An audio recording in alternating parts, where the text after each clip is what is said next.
નમો નમઃ વિદ્યાર્થી મિત્રો. ધોરણ 10 વિષય સંસ્કૃત. પદ્ય 20 તથૈવ તિષ્ઠતિ તેમજ રહે છે. તો વિદ્યાર્થી મિત્રો, પદ્ય 20માં આપણે પ્રથમ શ્લોકનો અભ્યાસ કર્યો, જે મહાકવિ ભાસના એકાંકી કર્ણભારમમાંથી લેવામાં આવ્યો છે. કર્ણભારમની કથા છે તે દાનવીર કર્ણના જીવન પર આધારિત છે. તો પ્રથમ શ્લોકમાં દાન અને હોમનો મહિમા દર્શાવવામાં આવ્યો છે. તો વિદ્યાર્થી મિત્રો, આજે આપણે દ્વિતીય શ્લોકનો અભ્યાસ કરીએ, જે મહાકવિ કાલિદાસના માલવિકાગ્નિ મિત્રમમાંથી લેવામાં આવ્યો છે. તો દ્વિતીય શ્લોકનો અભ્યાસ કરીએ. પુરાણમ ઇત્યએવ ન સાધુ સર્વમ ન ચ અપી કાવ્યમ નવમિત્યવદ્યમ સંતઃ પરીક્ષાંતરદ ભજન્તે મૂઢઃ પરપ્રત્યયનેય બુદ્ધિઃ. વિદ્યાર્થી મિત્રો, શબ્દાર્થ જોઈએ. પુરાણમનો અર્થ થશે પ્રાચીન અથવા તો જૂનું. પુરાણમ ઇતિ એવ, ઇતિ એવનો અર્થ થશે એટલે જ. સર્વમ અર્થાત બધું. સાધુનો અર્થ થશે સારું. ન અર્થાત નથી. પ્રાચીન છે એટલે જ બધું સારું નથી હોતું. હવે આપણે માનીએ કે કોઈ વસ્તુ છે તે જૂની છે, અથવા તો કોઈ ગદ્ય હોય કે કોઈ લેખન કરેલું હોય તો એ જૂનું છે એટલા માટે સારું જ હોય એવું નથી હોતું. એ આપણી માન્યતા હોય છે. ન ચ અપી કાવ્યમ નવમિત્યવદ્યમ. નવમનો અર્થ થશે નવું અથવા તો નવીન. અવદ્યમ, અવદ્યમનો અર્થ થશે ટીકા ન કરી શકાય તેવું અથવા તો નિંદા ન કરી શકાય તેવું. અપી ચ, ચાપી અર્થાત અપી ચ. કાવ્યમ, કાવ્ય પણ નવું છે એટલે નિંદા ન કરી શકાય તેવું નથી હોતું.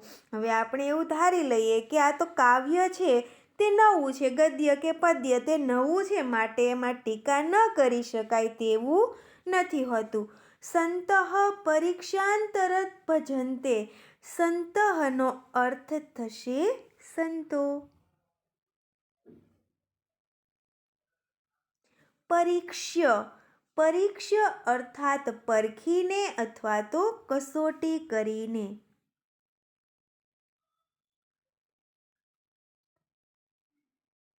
અન્ય તરત, અન્ય તરત અર્થાત બેમાંથી કોઈ એક. ભજન્તે ભજે છે. સંતઃ પરીક્ષ્ય અન્ય તરત ભજન્તે. સત્પુરુષો વિદ્વાનો પરીક્ષ્ય અર્થાત પરખીને બેમાંથી એકને સેવે છે. મૂઢઃ પરપ્રત્યનેય બુદ્ધિઃ. મૂઢઃ, મૂઢઃનો અર્થ થશે મૂર્ખ અથવા તો પામર. પરપ્રત્યનેય બુદ્ધિઃ, જેનો અર્થ થશે પારકાના વિશ્વાસથી દોરવાયેલી બુદ્ધિવાળો.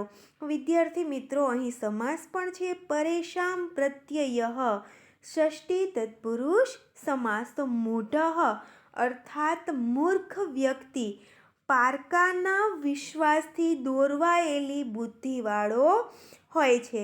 તો આ શ્લોકમાં શું સમજાવવામાં આવ્યું છે કે જે મૂઢ વ્યક્તિ છે તે બીજાની બુદ્ધિથી સારા સારનો વિચાર કર્યા વગર દોરવાઈ જાય છે.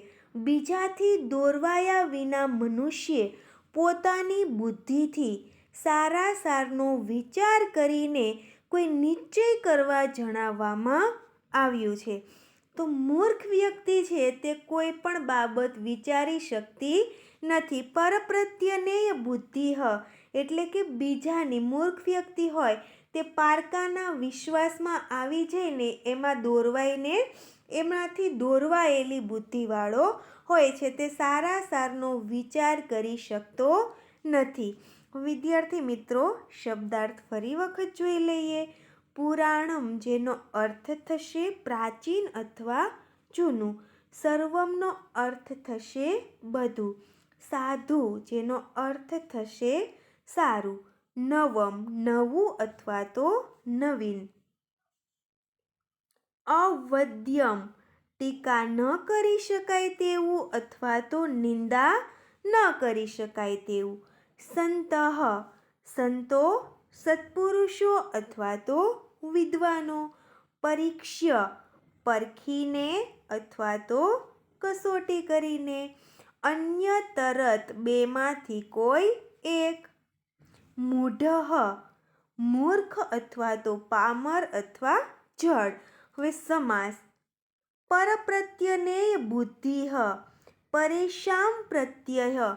સમાસ થશે ષષ્ઠી તત્પુરુષ સમાસ. અને પરપ્રત્યનેય બુદ્ધિનો અર્થ થશે પારકાના વિશ્વાસથી દોરવાયેલી બુદ્ધિવાળો. વિદ્યાર્થી મિત્રો, અનુવાદ ફરી એકવાર જોઈ લઈએ. પ્રાચીન છે એટલે બધું સારું નથી હોતું. અપિચ કાવ્યમ નવમ ઇતિ અવદ્યમ ન.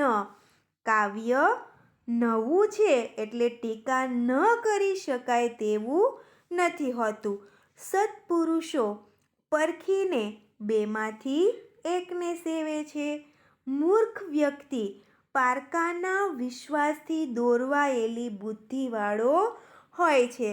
તો વિદ્યાર્થી મિત્રો, માલવિકાગ્નિ મિત્રમમાંથી લેવામાં આવેલો મહાકવિ કાલિદાસના શ્લોકમાં સમજાવવામાં આવ્યું છે કે બીજાથી દોરવાયા વિના મનુષ્યે પોતાની બુદ્ધિથી સારા સારનો વિચાર કરીને કોઈ નિશ્ચય કરવો જોઈએ. વિદ્યાર્થી મિત્રો, પરીક્ષામાં પ્રશ્ન પૂછાય છે કે મૂઢ અને સજ્જનનો ભેદ સમજાવો. તો મૂઢ માણસ છે તે કેવો હોય? તો મૂઢ માણસ પારકાની બુદ્ધિથી દોરવાઈ જાય છે. મૂર્ખ વ્યક્તિ હોય તે બીજા કોઈની બુદ્ધિથી દોરવાઈ જાય છે. તેની પાસે સ્વતંત્ર બુદ્ધિ હોતી નથી. મૂર્ખ માણસ હોય, જડ વ્યક્તિ હોય, તેની પાસે પોતાની સ્વતંત્ર બુદ્ધિ એટલે કે વિચાર શક્તિ હોતી નથી. તે પારકાની બુદ્ધિથી દોરવાયેલો હોય છે. જ્યારે સજ્જન માણસ કેવો હોય? તો સજ્જન પરખીને બેમાંથી એકને સેવે છે. જે સજ્જન વ્યક્તિ હોય તે પરખીને એટલે કે કસોટી કરીને બેમાંથી એક એટલે કે સારા નરસાનો વિચાર કરીને બેમાંથી એકનો સેવન કરે છે. એટલે કે પોતાની બુદ્ધિથી સારા નરસાનો વિચાર કરીને કોઈ નિશ્ચય કરે છે.